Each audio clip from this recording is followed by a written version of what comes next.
أعوذ بالله من الشيطان الرجيم. بسم الله الرحمن الرحيم. هو الحي لا إله إلا هو فادعوه مخلصين له الدين الحمد لله رب العالمين. ബഹുമാനരായ സത്യവിശ്വാസികളെ, സത്യവിശ്വാസിനികളെ, അല്ലാഹു സുബ്ഹാനഹു വ തആലയുടെ നിയമനിർദ്ദേശങ്ങളെയും വിധിവിലക്കുകളെയും പൂർണ്ണമായും പാലിച്ച് തഖ്വയോടെ ജീവിക്കാൻ പരിശ്രമിക്കണമെന്ന് സ്വന്തത്തോടും നിങ്ങളോടും ഓർമ്മപ്പെടുത്തുകയാണ്, വസിയ്യത്ത് ചെയ്യുകയാണ്. അല്ലാഹു നമ്മെ എല്ലാവരെയും അതിനനുഗ്രഹിക്കുമാറാവട്ടെ. നമുക്ക് ലഭിക്കണമെന്ന് ഉറപ്പുള്ള ഒരു കാര്യം നിർബന്ധമായും കിട്ടണമെന്ന് നമ്മൾ ആഗ്രഹിക്കുന്ന ഒരു കാര്യം, അത് നമ്മൾ കൈകാര്യം ചെയ്യുമ്പോൾ നന്നായി ശ്രദ്ധിക്കും. അതതിൻ്റെ കൃത്യതയോടെ നിബന്ധനകളും നിർദ്ദേശങ്ങളും എല്ലാം പാലിച്ച് അതിൻ്റെ മര്യാദകളൊക്കെ മനസ്സിലാക്കി അത് നിർവഹിച്ച് അങ്ങനെയാണ് നമ്മൾ ആ കാര്യത്തെ കൈകാര്യം ചെയ്യുക. അത് കിട്ടാതെ പറ്റില്ല, നിർബന്ധമായി നമുക്ക് ലഭിച്ചേ പറ്റൂ. അങ്ങനെയുള്ളൊരു കാര്യം, ആ കാര്യത്തിന് നമ്മളൊരു അപേക്ഷ കൊടുക്കുകയാണെങ്കിൽ അത് കൃത്യമായി വായിച്ചു നോക്കി എവിടെയും ഒരു തെറ്റുമില്ല എന്ന് ഉറപ്പ് വരുത്തിയിട്ടൊക്കെ നമ്മൾ കൊടുക്കുക. ഒരു സ്ഥാനാർത്ഥി തന്നെ നോമിനേഷൻ കൊടുക്കുമ്പോൾ അതൊരിക്കലും റിജക്റ്റ് ചെയ്യരുത് എന്നുറപ്പുള്ളത് കൊണ്ട് എത്രയോ സൂക്ഷ്മതയോടെ ശ്രദ്ധയോടെ പഠിച്ച് അന്വേഷിച്ച് കൃത്യമായിട്ട് കൊടുക്കുക. ഏതൊരു കാര്യവും അങ്ങനെയാണ്. നമുക്ക് കിട്ടണം, നമുക്ക് ലഭിക്കണം എന്നുറപ്പുള്ള കാര്യം അതിൻ്റെ മര്യാദ അനുസരിച്ച് നമ്മൾ ചെയ്യുക. അതിൻ്റെ മര്യാദകൾ നമ്മൾ പാലിക്കും. മര്യാദകൾ പാലിക്കാതെ നമ്മളൊരു കാര്യം ചെയ്താൽ അതെന്തായിരുന്നാലും ശരി, ആരായിരുന്നാലും ശരി, അത് തള്ളപ്പെടും. മര്യാദ എന്ന് പറയുന്നത് വളരെ പ്രധാനമാണ്. ആദാബ് എന്നാണ് അതിൻ്റെ അറബിൽ പറയുക. ആദാബുകൾ, ഏതൊരു കാര്യത്തിൻ്റെയും മര്യാദകൾ.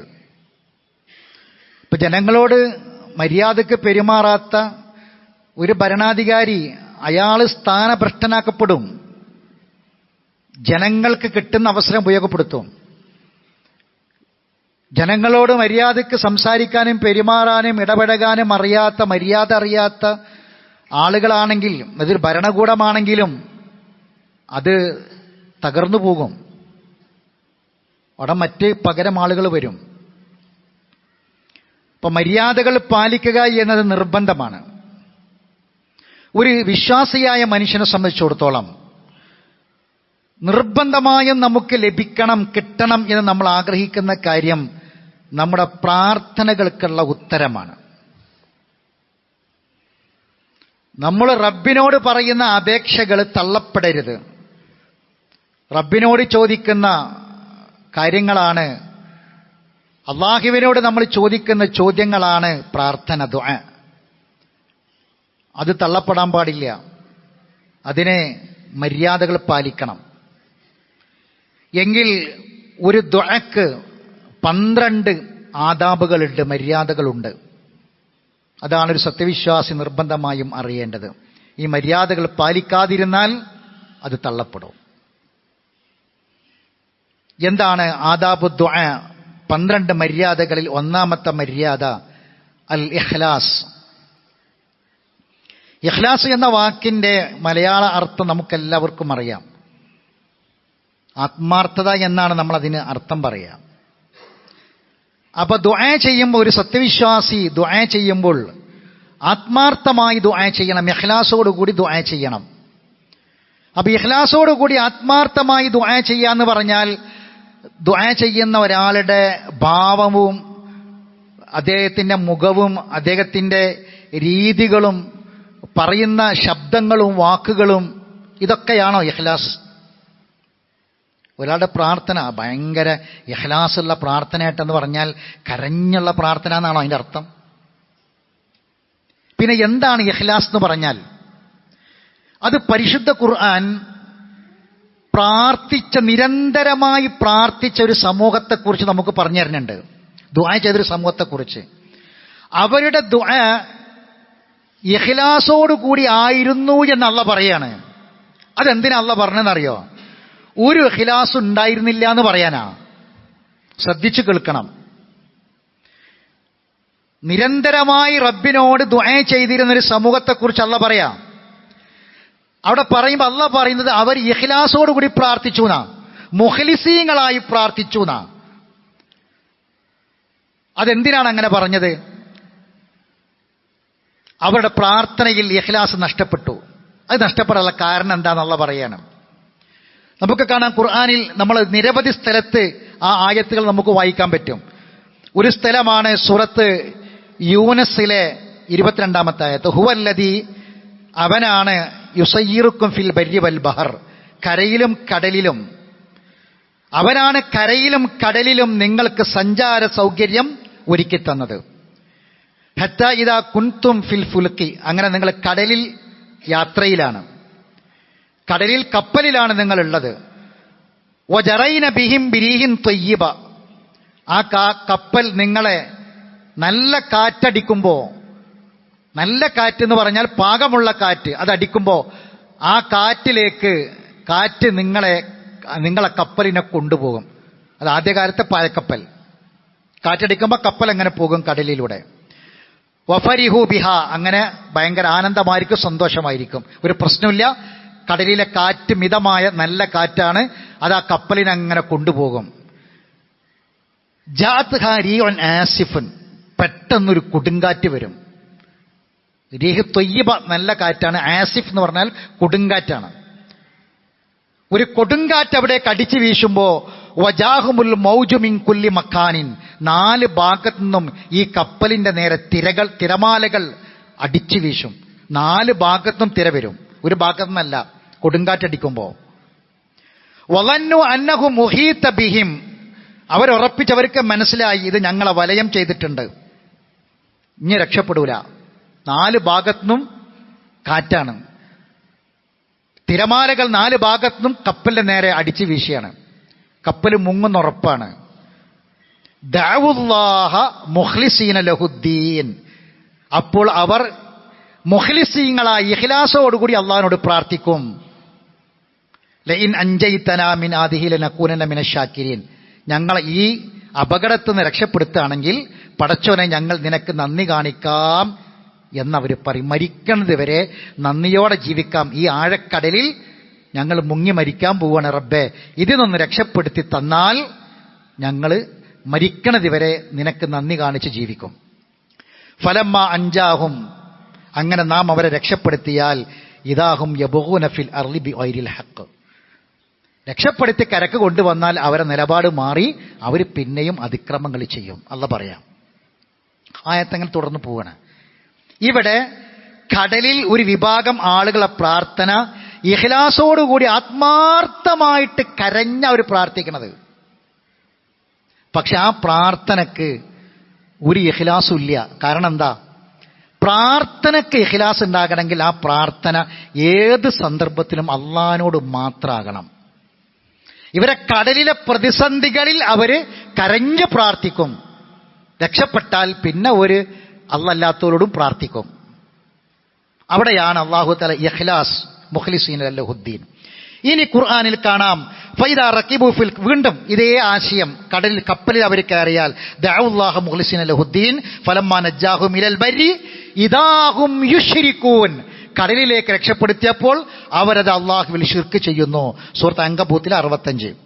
സൂറത്ത് ലുഖ്മാനിലെ 32 അല്ലാഹ് പറയാം വൈദാ ഗശിയഹും മൗജുൻ ഖല്ലുലൽ, കൂരിരുട്ട് പോലെയുള്ള തിരമാലകൾ അവരെ ആവരണം ചെയ്താൽ ദഅവുല്ലാഹ മുഖ്ലിസീന ലഹുദ്ദീൻ, ഇഖ്ലാസോടുകൂടി അള്ളാഹുവിനോട് അവർ ദുആ ചെയ്യും. ഫലമ്മാ നജ്ജാഹും ഇലൽ ബർരി, കരയിലേക്ക് രക്ഷപ്പെടുത്തിയാൽ ഫമിൻഹും മുഖ്തസിദ്, കുറച്ച് ആൾക്കാർ, ചിലർ മര്യാദ പാലിക്കും, മുഖ്തസിദ് ശ്രദ്ധിക്കണം, ചിലർ മര്യാദ പാലിക്കും. വമാ യജ്ഹദു ബി ആയാത്തിന ഇല്ലാ കുല്ല ഖത്താലിൻ കഫൂർ. നമ്മുടെ ആയാത്തുകളെ നിഷേധിക്കുന്നത് അങ്ങേയറ്റത്തെ പരമവഞ്ചകന്മാരും നന്ദി കെട്ടവരുമല്ലാതെ ആരും നമ്മുടെ ആയാത്തുകളെ ധിക്കരിക്കൂല, നിഷേധിക്കുകയില്ല എന്നുള്ള പറയാം. അപ്പം കുറച്ച് ആൾക്കാർക്ക് അത് വളരെ വലിയ സന്ദേശം കൊടുക്കും, അവർ നന്നാകും, അവർ മര്യാദക്കാരായിട്ട് മാറും. എന്നാൽ ബഹുഭൂരിപക്ഷവും ശിർക്ക് ചെയ്യും. ഇവിടെ ഈ ആയത്തുകളിലൊക്കെയും സഹോദരങ്ങൾ അല്ലാഹ് പറഞ്ഞത് മുഖ്ലിസീന എന്നാ പറഞ്ഞത്. പക്ഷെ അവരെ ഇഖ്ലാസ് തകരുന്ന കാര്യം പറയാൻ അത് പറഞ്ഞത്. കാരണം എന്താ? അവര് അള്ളാഹു എല്ലാത്തോട് പ്രാർത്ഥിക്കുന്നു. അപ്പൊ പ്രാർത്ഥനയുടെ മര്യാദയിൽ ഒന്നാമത്തെ മര്യാദ ഇഖ്ലാസാണ്. ആ ഇഖ്ലാസ് അള്ളാഹുവിനോട് മാത്രം പ്രാർത്ഥിക്കുക എന്നതാ. അതല്ലാതെ ഒരാളിങ്ങനെ കരഞ്ഞ് നീട്ടി ഉറക്ക ഉച്ചത്തിൽ പൊട്ടിക്കരഞ്ഞ് പ്രാർത്ഥിച്ചാലൊന്നും ആ രൂപവും ഭാവവും ഒക്കെ കണ്ടിട്ട് വല്ലാത്ത ഇഖ്ലാസുള്ള പ്രാർത്ഥന എന്ന് പറയാൻ പറ്റൂല.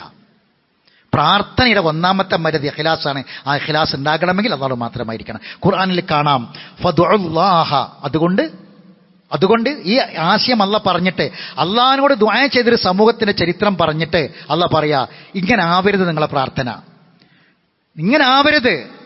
എപ്പോഴും അള്ളാഹിനോട് മാത്രമേ പ്രാർത്ഥിക്കാവൂ. ഫദ്ഉല്ലാഹ മുഖ്ലിസീന ലഹുദ്ദീൻ ഫലൗ കരിഹൽ കാഫിറൂൻ. നിഷേധികൾക്ക് എത്ര വെറുപ്പുള്ളതാണെങ്കിലും നിങ്ങൾ അല്ലാത്ത ഒരാളോടും പ്രാർത്ഥിക്കരുത്. ഇഖ്ലാസോടുകൂടി അള്ളാഹോട് പ്രാർത്ഥിക്കണം. എന്താ കാരണം? ഇബാദത്താണത്. പ്രാർത്ഥന ഇബാദത്താ. അതുകൊണ്ട് ഇതേ വാക്ക് അള്ളാഹ് പറയാ, ഫഅബ്ദില്ലാ, അള്ളാഹ്ക്ക് ഇബാദത്ത് ചെയ്യണം, മുഖ്ലിസൻ ലഹുദ്ദീൻ, കീഴ്വണക്കം അള്ളാഹ്ക്ക് മാത്രം നിഷ്കളങ്കമാക്കി ഇഖ്ലാസോടെ. ഖുൽ നബിയെ പറയണം, ഇന്നി ഉമിർത്തു, ഞാൻ കൽപ്പിക്കപ്പെട്ടിട്ടുള്ളത് അൻ അഅ്ബുദല്ലാഹ മുഖ്ലിസൻ ലഹുദ്ദീൻ, ഇഖ്ലാസോടുകൂടി ഇബാദത്ത് ചെയ്യാൻ വേണ്ടി മാത്രമാ ഞാൻ കൽപ്പിക്കപ്പെട്ടിട്ടുള്ളത് എന്ന് പറയണം. എന്നിട്ട് വേറെ ആയത്ത് കാണാം, ഇനി കൽപ്പിക്കപ്പെട്ടിട്ടില്ല എന്നും കൂടി. ഖുൽ ഇന്നി ഉമിർത്തു, നീ പറയണം ഞാൻ കൽപ്പിക്കപ്പെട്ടത് ഇഖ്ലാസോടുകൂടി ഇബാദത്ത് ചെയ്യാൻ. ഇനി അടുത്തത് എന്താ? വമാ ഉമിറു ഇല്ലാ ലിയഅ്ബുദല്ലാഹ മുഖ്ലിസീന ലഹുദ്ദീൻ, ഇഖ്ലാസോടുകൂടി അല്ലാതെ ഇബാദത്ത് ചെയ്യാൻ കൽപ്പിക്കപ്പെട്ടിട്ടില്ല. ഈ രണ്ട് പ്രയോഗങ്ങളും ഖുർആനിൽ കാണാം. അതുകൊണ്ട് ഹുവൽ ഹയ്യ്, അവനാണ് എന്നെന്നും ജീവിച്ചിരിക്കുന്നവൻ. പ്രാർത്ഥന എന്നെന്നും ജീവിച്ചിരിക്കുന്നവനോടാ. മരിച്ച ഉപ്പാപ്പാന്റെ കബറിങ്ങ ചെന്നിട്ട്, പാപ്പാ ഞങ്ങളെ മുറാദ് ഹാസിലാക്കണം, ഞങ്ങളെ കാര്യങ്ങൾ നിർവഹിച്ചു തരണം, ഞങ്ങളെ രോഗങ്ങൾ മാറ്റണം, ഞങ്ങളെ കടങ്ങൾ തീർക്കണം, ഞങ്ങളെ പ്രയാസങ്ങൾ ഇല്ലാതെയാക്കണം, ഞങ്ങളെ രോഗത്തിന് ശമനം നൽകണം, പപ്പാ ഞങ്ങളിതാ തൽക്കാലം കബറിങ്ങന്ന് പോവാണ്, വേറെ ആൾക്കാർ വരും. ഇതാണ് ഇന്നത്തെ ഏത് ഖബർ അടക്കപ്പെട്ട ആളുകളും മരണപ്പെട്ടു പോയി അവര്. ഹുവൽ ഹയ്യ്, ആരാണ്? അള്ളയാണ് ഹയ്യ്. സങ്കടങ്ങളും വേവലാദികളും ആവലാദികളും പരാതികളും പ്രയാസങ്ങളും പറയേണ്ടത് ഹയ്യിനോടായിരിക്കണം. ഹുവൽ ഹയ്യ്, ഹുവൽ ഹയ്യ് ലാ ഇലാഹ ഇല്ലാഹു. അതാണ് ലാ ഇലാഹ ഇല്ലല്ലാഹ്. ഇല്ലാഹു എന്ന് പറഞ്ഞാൽ ഹുവ, ഹുവ എന്ന് പറഞ്ഞാൽ അല്ലാഹ്. ലാ ഇലാഹ ഇല്ലല്ലാഹ്, ലാ ഇലാഹ ഇല്ലല്ലാഹിന്റെ അർത്ഥതാ പ്രാർത്ഥന അള്ളാഹിനോട് മാത്രം. അതിന്റെ അർത്ഥം ഹുവൽ ഹയ്യ്, അവനാണ് എന്നും ജീവിച്ചിരിക്കുന്നവൻ. ലാ ഇലാഹ ഇല്ലാഹു. അതുകൊണ്ട് ഫദ്ഉഹു, അവനോട് നിങ്ങൾ ദുആ ചെയ്യണം. മുഖ്ലിസൻ ലഹുദ്ദീൻ, കീഴ്വണക്കം അവന് മാത്രം നിഷ്കളങ്കമാക്കിക്കൊണ്ട്. അൽഹംദുലില്ലാഹി റബ്ബിൽ ആലമീൻ. സൂറത്ത് ഗാഫിറിലെ 65-ാമത്തെ ആയത്ത. ലോകരക്ഷിതാവായ അള്ളാഹുവിനാകുന്നു സർവസ്തുതിയും. ഇത് പറഞ്ഞിട്ടാണ് ആയത്ത് അവസാനിക്കുന്നത്. അപ്പൊ സഹോദരങ്ങളെ, ദുആ ഒരിക്കലും തള്ളപ്പെട്ടു പോകരുത്, നമുക്ക് കിട്ടാതെ പോകരുത്. നമുക്ക് ഒരു വിശ്വാസിയെ സംബന്ധിച്ചിടത്തോളം അവന്റെ കയ്യിലുള്ള ഏറ്റവും പ്രധാനപ്പെട്ട ആയുധം പ്രാർത്ഥനയാണ്. റബ്ബിനോട് പറയാന്നുള്ളത് തന്നെയാണ്. അത് കിട്ടണമെങ്കിൽ ആ മര്യാദ നമ്മൾ പാലിച്ചേ പറ്റൂ, ഇല്ലെങ്കിൽ പ്രാർത്ഥന തള്ളപ്പെടും. അതിനും വലിയ ദൗർഭാഗ്യം ഒരു മുഅ്മിനായ മനുഷ്യനെ സംബന്ധിച്ചിടത്തോളം വേറില്ല. ആരാണ് റബ്ബ്? നമ്മളൊന്ന് മനസ്സുരുക്കി റബ്ബിനോട് പറഞ്ഞാൽ, അള്ളാഹിനെ പറ്റി പരിചയപ്പെടുത്തുന്നത്, എൻ്റെ അടിമ ഞാൻ ആരാണെന്ന് ചോദിച്ചാൽ, എൻ്റെ അടിമ ഞാൻ ആരാണെന്ന് ചോദിച്ചാൽ എന്താ പറയേണ്ടത്? അള്ളാഹു ആരാണെന്ന് ചോദിച്ചാൽ എത്ര ഉത്തരണ്ട്? അള്ളാഹു ആരാണെന്ന് ചോദിച്ചാൽ എത്ര ഉത്തരണ്ട്? അള്ളാഹ്ക്ക് എത്ര ഇസ്മുണ്ട്? നമുക്കെല്ലാം അറിയല്ലോ. പക്ഷെ ഇവിടെ പറഞ്ഞ ഒരേ ഒരു ഇസ്മ ആലോചിക്കണം. എന്റെ അടിമ എന്നെപ്പറ്റി ചോദിച്ചാൽ ഞാൻ സമതാണെന്ന് പറയണമെന്നല്ല പറഞ്ഞത്. ഞാൻ ഗാഫിറാണ്, ഞാൻ സമീആണ്, ഞാൻ അലീമാണ്, ഞാൻ റഹ്മാനാണ് റഹീമാണെന്ന് പറയാനല്ല പറഞ്ഞത്. പിന്നെന്താ പറഞ്ഞത് അറിയങ്ങള്? ഞാൻ കരീമാണെന്ന് പറയണം. അതെന്താ അങ്ങനെ പറഞ്ഞത്? ഫൈദാ സഅലക ഇബാദി, എന്റെ അടിമ എന്നെപ്പറ്റി ചോദിച്ചാൽ നീ പറയണം ഞാൻ റഹ്മാനാണെന്ന് പറയണം, ഞാൻ റഹീമാണെന്ന് പറയണം. അങ്ങനല്ല പറഞ്ഞത്. പിന്നെന്താ? കരീബാണ് എന്ന് പറയണം. ഫൈദാ സഅലക ഇബാദി അന്നി ഫഇന്നി ഖരീബ്, ഖരീബാന്ന് പറയണം. അതെന്താ അങ്ങനെ പറഞ്ഞത്? അങ്ങനെ പറയാൻ ഒരു കാരണം ഉണ്ടാവുമല്ലോ. ഞാൻ ഖരീബാണ് എന്ന് പറയണം. എന്താ ഖരീബ്? ഏറ്റവും അടുത്തവൻ. അപ്പൊ അവിടെ എന്തോ ഒരു പ്രശ്നം ഉണ്ടല്ലോ. അടുപ്പിക്കാൻ ആരോ ശ്രമിക്കുന്നുണ്ട്. അള്ളാഹുവിലേക്ക് അടുപ്പിക്കാൻ വേണ്ടി ചില ആൾക്കാരെ വെക്കുന്നുണ്ട്. അതുകൊണ്ട് അടുപ്പിക്കണ്ട. അടുത്തോനെഞ്ഞതിനെ മേലെ അടുപ്പിക്കണ്. ഒരാൾ ഏറ്റവും അടുത്തിരിക്കുക, കാലും ചുമലൊക്കെ ചേർത്ത് വെച്ച് നിൽക്കുകയാണ്. പിന്നെ ഞാൻ ഒന്നുകൊണ്ടാണ് അടുപ്പിക്കേണ്ട കാര്യമില്ലല്ലോ. ഉണ്ടോ? ഇല്ല. അപ്പൊ അതുകൊണ്ട് അള്ളാഹ് പറയാണെന്ത്? എന്നിലേക്ക് അടുപ്പിക്കാൻ ഇനി ആരും വേണ്ട. അടുപ്പിക്കുന്നിടത്ത പ്രശ്നം. അള്ളാഹുവിലേക്ക് അടുപ്പിക്കാൻ വേണ്ടി മധ്യവർത്തികളെ വെച്ചു. അതാണ് ശിർക്ക്. അതുകൊണ്ട് എന്റെ അടിമ എന്നെ പറ്റി ചോദിച്ചാൽ പറയണം കരീബാണ്, ഞാൻ ഏറ്റവും അടുത്തവനാണ്. അതെന്തിനാ അങ്ങനെ പറഞ്ഞത്? നിങ്ങൾ ആരെങ്കിലും എന്നോട് ചോദിക്കുന്നവൻ ഞാനത് കൊടുക്കും. ഉജീബു, ഉത്തരം കൊടുക്കും. ഉജീബു, ഞാൻ ഉത്തരം കൊടുക്കും. അല്ലാഹ് പറയാ ദഅവത്ത ദാഇ, പ്രാർത്ഥിക്കുന്നവന്റെ പ്രാർത്ഥനയ്ക്ക് ഞാൻ ഉത്തരം കൊടുക്കും. ഇദാ ദഅനി, അവൻ എന്നോട് പ്രാർത്ഥിക്കണം. എന്നോട് പ്രാർത്ഥിച്ചാൽ ഞാൻ ഉത്തരം കൊടുക്കും. സഹോദരങ്ങളെ, എത്ര വലിയ സന്തോഷ വാർത്തയാണ് അള്ളാഹു ഖുർആനിലൂടെ നമ്മളെ അറിയിച്ചിട്ടുള്ളത്. ഒരിക്കൽ ഒരു യുദ്ധം നടക്കൂ. ഒരു യുദ്ധത്തിന് ശേഷം മഹാനായ ഉമർ ഖത്താബ് ഉദ്ധരിക്കുന്ന ഹദീസാണ്. ഇമാം ബുഖാരി മുസ്ലിമും ഉദ്ധരിച്ചൊരു ഹദീസാണ്. ആ ഹദീസ് ഉദ്ധരിക്കുന്നത് മഹാനായ രണ്ടാമത്തെ ഖലീഫ ഉമർ ഫാറൂഖ് റളിയല്ലാഹു തആല അൻഹു ആണ്. അദ്ദേഹം പറയാണ്, ഒരു യുദ്ധം കഴിഞ്ഞതിന് ശേഷം കുറെ ആളുകളെ, പടയാളികളെ പിടിച്ചുകൊണ്ടുവന്നു. അപ്പൊ നബിയും സഹാബത്തൊക്കെ ഇങ്ങനെ ഇരിക്കുക. ആ സമയത്ത് ഒരു പെണ്ണ്, ഒരു സ്ത്രീ ആകെ വെപ്രാളപ്പെട്ട് ബേജാറായി ഇങ്ങനെ ഓടി നടക്കണത് നബിയും സഹാബത്തും കാണുകയാണ്. ആകെ വെപ്രാളപ്പെട്ട് ഓടി നടക്കണം ആ പെണ്ണ്. അപ്പൊ ചോദിച്ചു, എന്താണ് ഇങ്ങനെ വെപ്രാളപ്പെട്ട് ഓടി നടക്കണത്? ആ പെണ്ണിന്റെ ചെറിയ കുട്ടിയെ കാണാനില്ല. നഷ്ടപ്പെട്ടിട്ടുണ്ട് ആ പെണ്ണിന്. യുദ്ധത്തിന്റെ ബഹളപരമായ അവസ്ഥകളൊക്കെ കഴിഞ്ഞ് അതിനിടയിൽ ആ പെണ്ണിന്റെ കുട്ടി എവിടെയോ കാണാതായിപ്പോയി. ചെറിയ കുട്ടിയാ. ആ കുട്ടിയെ തെരഞ്ഞു നടക്കാണ്.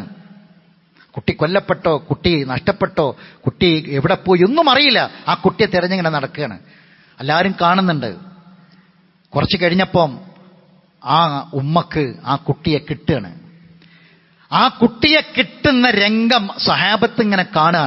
നബി ഇങ്ങനെ കാണിച്ചു കൊടുക്കുക. ആ ഉമ്മാക്ക് നഷ്ടപ്പെട്ട കുട്ടിയെ കിട്ടുന്ന രംഗം. ആ കുട്ടിയെ വാരി പുണർന്ന് നെഞ്ചോട് ചേർത്ത് കരഞ്ഞുകൊണ്ട് ചുംബനം നൽകി. ഹദീത്തിൽ പറയാണ്, മാറിടത്തിലേക്ക് ആ കുട്ടിയെ വെച്ച് മുലപ്പാൽ കൊടുക്കുകയാണ്. ആ മുല കൊടുക്കുന്ന കുട്ടിയെ ചൂണ്ടിയിട്ട് റസൂലുള്ളാഹി സ്വല്ലല്ലാഹി അലൈഹി വസല്ലമ സഹാബത്തിനോടൊരു ചോദ്യം ചോദിച്ചു. അത്തുറൗന ആദിഹി ത്വാരിഹത്തൻ വലദഹ ഫിന്നാർ. നിങ്ങൾ കണ്ടില്ലേ ആ സ്നേഹം? ആ ഉമ്മാക്ക് ആ കുട്ടിയോടുള്ള സ്നേഹം. ആ ഉമ്മ ആ കുട്ടിയെ ഒരു നരകത്തി, ഒരു തീക്കുണ്ടാരത്തിലേക്ക് എറിയും എന്ന് നിങ്ങൾ വിചാരിക്കുന്നുണ്ടോ? ആ ഉമ്മ ഒരിക്കലെങ്കിലും ജീവിതത്തിൽ ഏത് ഘട്ടത്തിലും ആ ഉമ്മ ആ കുട്ടിയെ ഒരു തീയുള്ള ഒരു സ്ഥലത്തേക്ക്, ഒരു തീക്കുണ്ടത്തിലേക്ക് വലിച്ചെറിയും എന്ന് നിങ്ങൾ വിചാരിക്കുന്നുണ്ടോ? അപ്പൊ സ്വഹാബികൾ പറഞ്ഞു, റസൂലെ, ഒരിക്കലും അമ്മ അത് ചെയ്യൂല. കാരണം ഉമ്മക്ക് കുട്ടിയോടുള്ള സ്നേഹം ഞങ്ങൾ കാണുന്നുണ്ട്. തെരഞ്ഞു നടക്കുന്നതും കാണാതായപ്പം ഉണ്ടായ വിഷമങ്ങളും ബേജാറും കിട്ടിയപ്പോൾ ഉണ്ടായ സന്തോഷ വായ്പകളും ഒക്കെ ഞങ്ങൾ കണ്ടിട്ടുണ്ട്. ഒരിക്കലും ആ ഉമ്മ അത് ചെയ്യൂല. അപ്പൊ റസൂലുള്ളാഹി പറയാ, എന്നാ കേട്ടോളൂ, ലല്ലാഹു അർഹമു ബിഇബാദിഹി മിൻ ആദിഹി ബിവലദിഹാ. റഹ്മാനായ റബ്ബ് ആ സ്ത്രീ തന്റെ കുഞ്ഞിനോടുള്ള കരുണയുണ്ടല്ലോ, ആ കുഞ്ഞിനോടുള്ള കരുണയേക്കാൾ അള്ളാഹു തന്റെ അടിമയോട് കൂടുതൽ കരുണയുള്ളവനാണ്. നിങ്ങൾ മനസ്സിലാക്കണം. റബ്ബിന് ആ ഉമ്മാക്ക് കുട്ടിയോടുള്ളതിനേക്കാൾ അള്ളാഹിന്റെ അടിമയോട് അള്ളാഹ് ഏറ്റവും കരുണയുള്ളവനാണ്, ഏറ്റവും സ്നേഹമുള്ളവനാണ്. എന്തിനാണ് സഹോദരങ്ങളെ ഈ ചരിത്രം നമ്മളെ പഠിപ്പിക്കുന്ന കാര്യം? അള്ളാഹുവിലേക്ക് നമുക്ക് അടുക്കാൻ വേറൊരാളും വേണ്ട. നമ്മളെ സങ്കടങ്ങൾ പറയാൻ, നമ്മളെ വേവലാതികൾ പറയാൻ, പ്രശ്നങ്ങൾ പറയാൻ. സഹോദരങ്ങൾ, അള്ളാഹു അല്ലാത്ത ആരോടെങ്കിലും അത് പറഞ്ഞാൽ പ്രാർത്ഥനയുടെ മര്യാദകളിൽ ഒന്നാമത്തെ മര്യാദ നമ്മൾ നശിപ്പിച്ചവരായിരിക്കും. ആ മര്യാദ കെട്ടവരായി, മര്യാദ നശിപ്പിച്ചവരായി, മര്യാദ പാലിക്കാത്തവരായി നമ്മൾ മാറും. പ്രാർത്ഥനയ്ക്ക് ഉത്തരം കിട്ടാത്തവരായി നമ്മൾ മാറും. അതിലും വലിയ ഒരു ദൗർഭാഗ്യം ഒരു വിശ്വാസിക്ക് വേറെയില്ല. ഖുൽമായ ഉബിക്കും റബ്ബി ലൗലാ ദുആഉക്കും. ഖുർആനിന്റെ സൂറത്ത് ഫുർഖാൻ അവസാനത്തെ ആയത്ത്, അള്ളാഹു നിങ്ങളെ പരിഗണിക്കുന്നത് നിങ്ങളുടെ ദുആ കൊണ്ട് മാത്രമാണ്. നിങ്ങളെ ദുആ ഇല്ല എങ്കിൽ എൻ്റെ റബ്ബ് നിങ്ങളെ എങ്ങനെ പരിഗണിക്കാനാണ്? സഹോദരങ്ങളെ, പരിഗണിക്കപ്പെടാതെ പോകും, പരിഗണന ലഭിക്കാതെ പോകും. അതുകൊണ്ട് പ്രാർത്ഥന അതിൻ്റെ മര്യാദ അനുസരിച്ചായിരിക്കണം. ഒന്നാമത്തെ മര്യാദ ഇഖ്ലാസാണ്. ആ ഇഖ്ലാസ് നമ്മൾ മനസ്സിലാക്കണം. അല്ലാഹു സുബ്ഹാനഹു വ തആല അള്ളാഹുവിലേക്ക് അടുക്കുന്ന അള്ളാഹുവിനോട് മാത്രം വിളിച്ചു പ്രാർത്ഥിക്കുന്ന അവന് ഇഷ്ടപ്പെട്ട അടിമകളായി ജീവിച്ചു മരിക്കാൻ, മുവഹിദുകളായി ജീവിച്ചു മരിക്കാൻ അള്ളാഹു നമുക്ക് തൗഫീഖ് നൽകി അനുഗ്രഹിക്കുമാറാവട്ടെ. അഖൂലു ഖൗലി ഹാദാ അസ്തഗ്ഫിറുല്ലാഹൽ അളീം ലി വലക്കും ഇന്നഹു ഹുവൽ ഗഫൂറുർ റഹീം.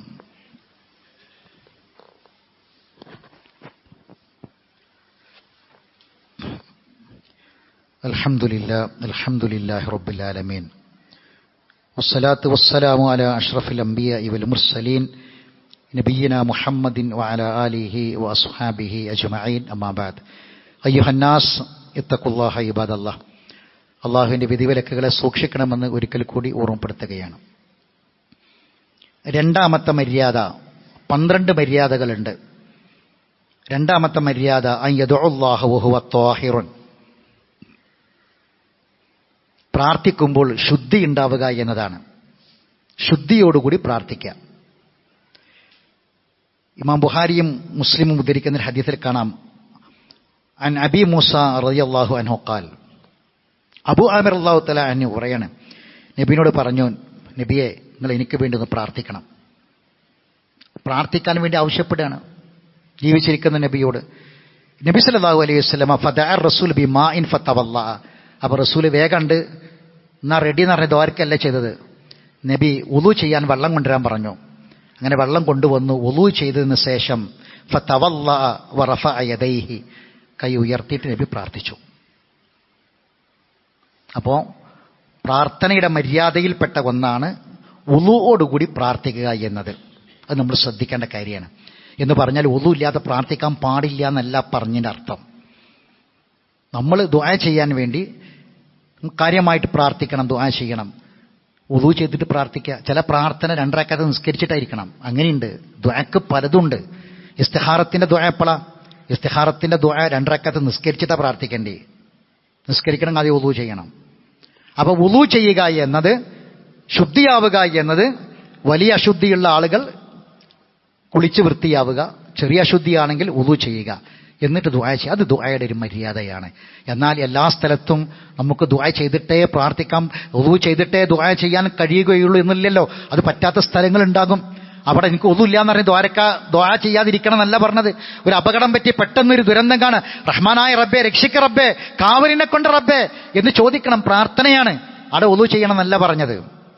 മറിച്ച് സാധാരണഗതിയിൽ നമ്മൾ ദുആ ചെയ്യാൻ വേണ്ടി ഇരിക്കുമ്പോൾ നമ്മൾ അതൊരു ഇബാദത്താണ്. അതുകൊണ്ട് വുളു ചെയ്ത് ഒരുങ്ങിയിരിക്കുക. അതതിൻ്റെ മര്യാദയിൽപ്പെട്ട കാര്യമാണ്. ഇൻഷാ അല്ലാഹ് ബാക്കി കാര്യങ്ങൾ അടുത്ത ഖുത്ബയിൽ നമുക്ക് വിശദീകരിക്കാം. അല്ലാഹു സുബ്ഹാനഹു വ തആല ഏറ്റവും നന്നായി അള്ളാഹുവിലേക്ക് അടുക്കാൻ നമുക്കെല്ലാവർക്കും തൗഫീഖ് നൽകി അനുഗ്രഹിക്കുമാറാവട്ടെ. അറിവില്ലായ്മ കൊണ്ട് വന്നുപോയ തെറ്റുകുറ്റങ്ങൾ അള്ളാഹു വിട്ടുപുറത്ത് മാഫാക്കി തരട്ടെ. മരണപ്പെട്ടവർക്ക് അള്ളാഹു മഗ്ഫിറത്തും റഹ്മത്തും പ്രദാനം ചെയ്യുമാറാവട്ടെ. രോഗികളായ ആളുകൾക്ക് അള്ളാഹു രോഗശമനം പ്രദാനം ചെയ്യുമാറാവട്ടെ. നമ്മുടെ ബഷീർ സാഹിബിൻ്റെ പേരക്കുട്ടി 7 വയസ്സുള്ള മകളാണ്. കൈക്ക് കുറച്ച് മുമ്പ് ഒരു അപകടം പറ്റി, കൈയിൻ്റെ എല്ല് പൊട്ടിപ്പോയി. സർജറി കഴിഞ്ഞ് നോക്കിയപ്പോൾ ആ കയ്യ് അത് ആകെ വളഞ്ഞിരിക്കുന്നതായിട്ട്, സർജറി ശരിയായിട്ടില്ല. കുറച്ച് പ്രായമായി, ഇപ്പോൾ 7 വയസ്സായി. ഇപ്പോൾ ആ എല്ല് പൊട്ടിച്ചതിന് ശേഷം, എല്ല് പൊട്ടിച്ച് 2ാമത് സർജറി ചെയ്യണം. തിങ്കളാഴ്ച സർജറി ചെയ്യാണ്. പൊന്നുമകൾ 7 വയസ്സാണ് പ്രായം. പ്രാർത്ഥിക്കുക ആത്മാർത്ഥമായി. അള്ളാഹു തആല പൂർണ്ണമായും ശിഫായിനെ പ്രദാനം ചെയ്യട്ടെ. അള്ളാഹു വേദന ലഘൂകരിച്ചു കൊടുക്കട്ടെ. ആശ്വാസവും സമാധാനവും പ്രദാനം ചെയ്യട്ടെ. അള്ളാഹു സുബ്ഹാനഹു വ തആല നമ്മുടെ എല്ലാവരുടെയും, നമ്മുടെ പൊന്നുമക്കളെ അള്ളാഹു എല്ലാവിധ അപകടങ്ങളിൽ നിന്നും ദുരന്തങ്ങളിൽ നിന്നും അള്ളാഹു കാത്തുരക്ഷിക്കുമാറാവട്ടെ. അള്ളാഹു സുബ്ഹാനഹു വ തആല നമ്മുടെ എല്ലാവരുടെയും എല്ലാ നല്ല ഉദ്ദേശങ്ങളും നിറവേറ്റി തരട്ടെ.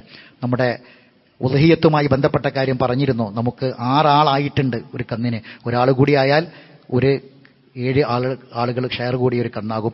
പിന്നീടുള്ളത് 7 ആളുകൾ കൂടി, അല്ലെങ്കിൽ ഏറ്റവും പരമാവധി പോയാൽ ആ അവസ്ഥയിലാണുള്ളത്. അതുകൊണ്ട് ആ കാര്യം പ്രത്യേകം ശ്രദ്ധിക്കുക. അല്ലാഹു സുബ്ഹാനഹു വ തആല എല്ലാ നന്മകളിലും പങ്കാളികളാകാൻ നമുക്കെല്ലാവർക്കും തൗഫീഖ് പ്രദാനം ചെയ്യുമാറാവട്ടെ.